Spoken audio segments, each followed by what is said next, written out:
大家好，我是杨无敌。现在呢是17点40分，给大家录制一个收盘视频。在录制收盘视频之前呢，还要强调一下骗的一个问题。我不会去主动关注任何人，也不会去主动联系任何人。我曾经发过誓，永远不会变成自己最讨厌的样子。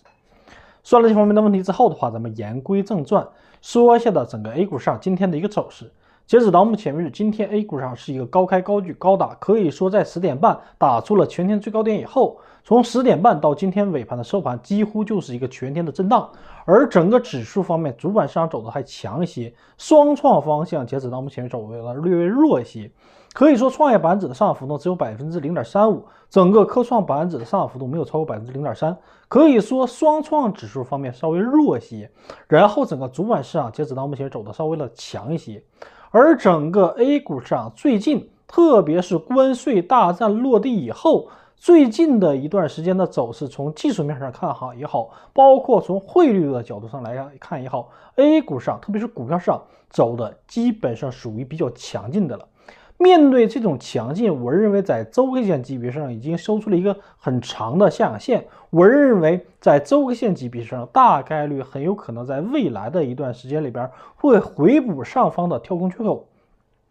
而且面对回补上方的跳空缺口，我也跟大家表达过了，面对关税大战的利空消息，它是人为性利空，并不是实质性利空。我们在股票市场里边炒作股票的过程中间，一定要分清楚利空和利好是哪一类的。你当获得一个消息面以后，你一定要给它分门别类。比如说我们在上学，我们在上课，但是在上课里边它分门别类的，有物理、化学，有英语，有数学，有语文等等等等，你需要给它分门别类，不能一上课就不知道是哪个老师给你上哪一门课。所以说利好和利空你也要把它分类，到底是人为性利空还是实质性利空。那关税大战很明显是人为性利空，不是实质性利空。人为性利空就有可能一旦落地以后，特别容易会出现修补上方的缺口。就是人为性利空它并不是实质性利空，人为性利空短线的情绪有可能直接宣泄完毕以后，就会迎来修复性的这种反弹，甚至迎来修复性的反转。所以说人为性利空和实质性利空是不一样的。如果说是实质性利空的话，利用一切的反弹和反周先出逃，毕竟实质性利空的话，有可能它这个下跌空间呢会比较多。比如说08年的次贷危机，08年的次贷危机本质上就是实质性利空，而并不是人为性利空。而关税大战本质上是人为性利空，并不是实质性利空。但是这波行情里边 ，A 股上走的很明显比美股要强势很多。但是随着关税大战最不好的消息落地以后，现在股票市场，全球的股票市场对于关税大战的反应基本上已经越来越淡了。面对关税大战最不好的时候已经过去以后，未来关于关税方面的消息有可能只会越来越好，而并不会越来越糟。就算是越来越糟，股票市场的反应度大概率会热很多。所以说，面对关税大战导致这一波 A 股上低开低走，一步跌到位以后，未来很长一段时间里边都有可能会走修复性路线。面对这个修复性路线，我认为在未来的一段时间里边，这个上方的跳空缺口将在未来的一段时间里边有可能会修复掉。而且面对上方的跳空缺口被修复掉，有可能将成为大概率事件。所以说，面对整个 A 股上，我认为不需要特别的悲观。如果说有下跌和回踩的话，依然有可能是做多的机会。特别是那波利空消息落地以后，很多散户因为利空消息情绪当中的渲染已经拿不动了，可以说纷纷的割肉出逃。特别是利用这波反弹的时候，还有很多散户在不断的往出走，然后空仓或者抛出股票。我认为主力重压机构完全利用了这一次人为利空消息因素，可以说上演了一个斯德哥尔摩综合症。对你不好，突然之间对你好一点了，你无比的感动，然后抛出了手里边廉价的筹码。我认为 A 股市场在今年依然是一个结构型的牛市，面对在年 K 线级别上大概率会收在3350点的上方，所以说3350点的下方，我并不认为整个指数方面会有多么大的风险，大概率有可能依然会上演多头的王者归来。而且现在有风险的应该是美股方面有一定的风险，包括美元方面我认为有一定的风险。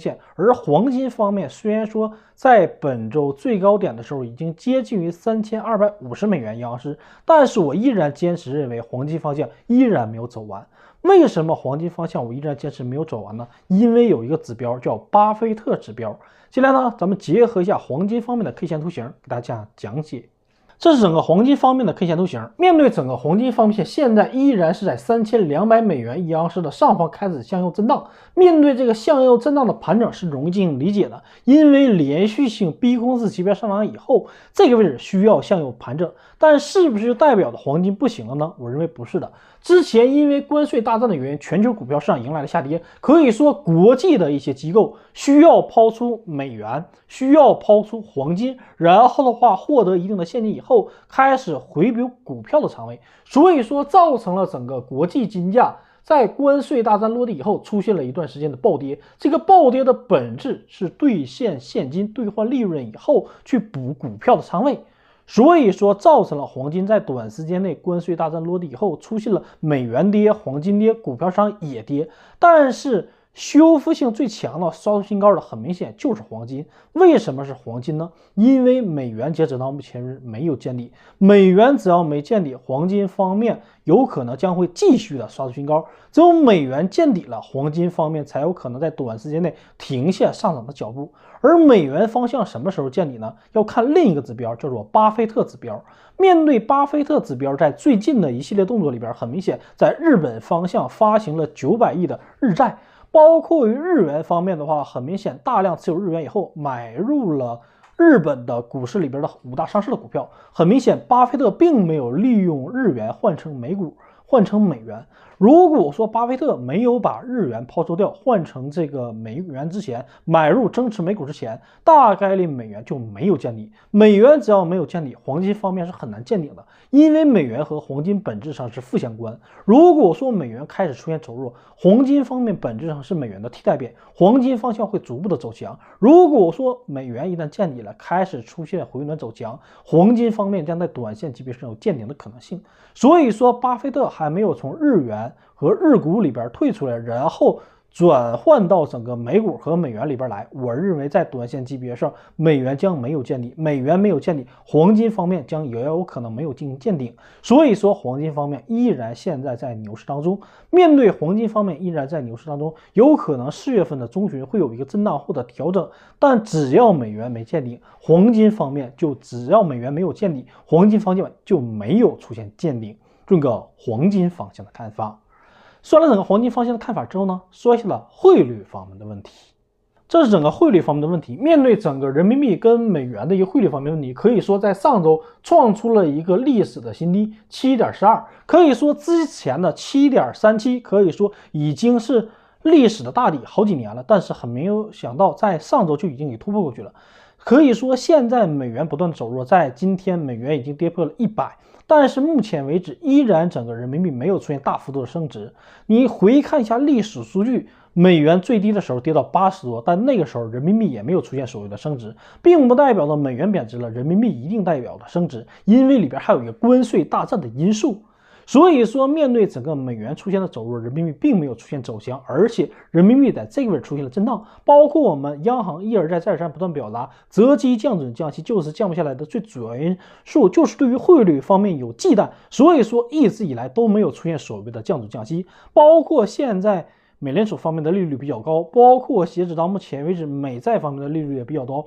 如果说我们一而再再而三不断的降息的话，会把这种利率差值拉得更大。大家都要记住一点，我们国家是储蓄型国家。如果说一个储蓄型的国家，你的利率变得极低的话，老百姓每个人都去银行里边去取钱的话，有可能自己人将把自己的金融系统给搞崩。所以说利率太低，有的时候不符合我们国的国情，而外国不是，外国并不是储蓄型国家，而我们是储蓄型国家。所以说储蓄型国家和不储蓄型国家有的时候是有本质的差别的。所以说，面对整个汇率方面，我认为截止到目前为止，在央行没有降准和降息之前，短线级别上整个汇率方面将很难出现走强。人民币只要不出现走强 ，A 股市场在短线级别上保持在3200点上方的震荡，我认为就已经很强了。所以说，现在的 A 股市场正在努力的回补上方的跳空缺口，我认为这个跳空缺口最后会回补掉，但是人民币很难在短时间内出现大幅度的走强。所以说，整个 A 股上有可能会在散户的怀疑当中慢慢的出现上涨，但是这种上涨的结构、角度，包括时间和空间的幅度有可能会慢些，不太可能像之前那样超跌反弹，因为在上周这个关税大棒落地以后，出现那种超跌反弹，是因为跌得太狠了，出现了迅速的反弹。但是越往后，有可能越没有劲儿，但是也不会大幅度深跌，有可能这样怀疑中震荡，或者逐步的一点点修复上方的缺口。所以说，面对接下来的这种走势里边，我认为回补上方的缺口很大，但是时间周期和空间周期和效率和时间有可能将慢下来。而汇率方向，随着人民币的这个没有出现升值，美元也在贬值空间这个状态下，我认为现在的黄金方向依然没有见顶，美元依然没有见底，毕竟有巴菲特指标。所以说，现在散户要做的，我认为的话，在黄金方向一定要进坚守，股票方向我认为也不要在怀疑中把这个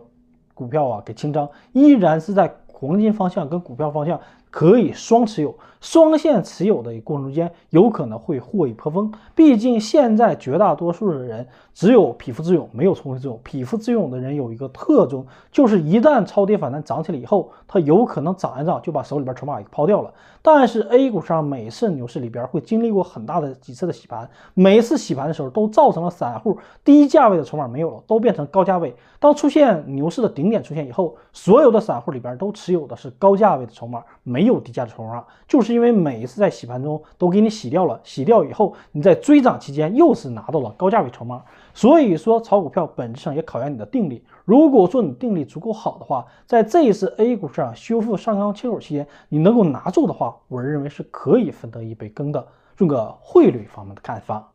对于今天的复盘视频呢，就给大家总结到这里边，咱们未来再见。